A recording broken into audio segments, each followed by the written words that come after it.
Hey guys, welcome back to the BuzWeaver channel. Now, in this special top story clip, it's fascinating to me, and we'll cover more of this in the Friday vlog tomorrow on August the 2nd, 2024, as of this recording.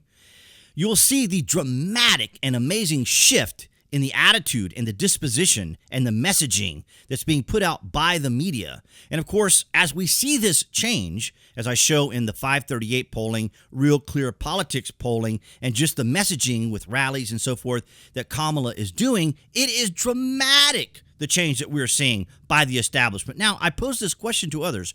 Imagine if the establishment uniparty put this much effort into the American people and our country, how incredibly successful we will be. Now, here's the flip-flop here of suggesting that Kamala Harris was never called the Border Czar when she was actually called the Border Czar. It's absolutely amazing, the flip-flopping that's going on with the legacy media. Quote-unquote border czar.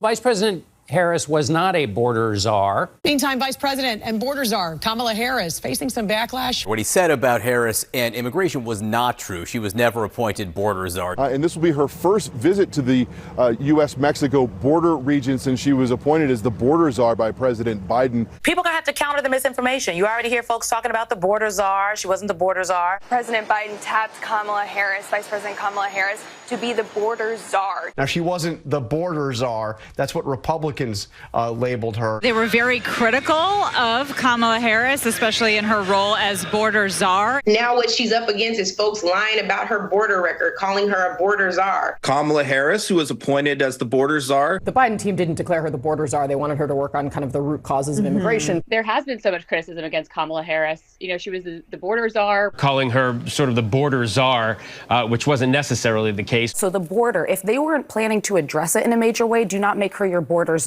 She met with some of the Northern Triangle countries, but nothing has effectively changed. Nothing has effectively changed. Not with the mainstream media, it hasn't, because, of course, they believe that they have the influence, they have the power, they know how to control the temperature in our country, they know what people's opinions should be, they know how people should vote, they know what's good for everyone else.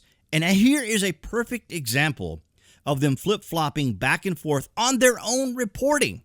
Because, of course, the messaging has changed now that Joe Biden has passed the torch, as he says, on to Kamala Harris. It's absolutely extraordinary how terrible she was doing in polling, how terrible she was doing even across 538. And I show more of that in the Friday vlog tomorrow on August the 2nd, 2024. It's absolutely extraordinary. I want to thank all you guys across New Tech as well as everyone here on YouTube for your guys' continued support. You can find all of my links down there below for additional social media platforms that I belong to, so make sure you're following me there. And, of course, appearing there on the screen, that'll be the channel icon. You guys can click on to subscribe, as well as to select notifications. That way you know when there's content here on the channel. And I'll see all you guys in the next video.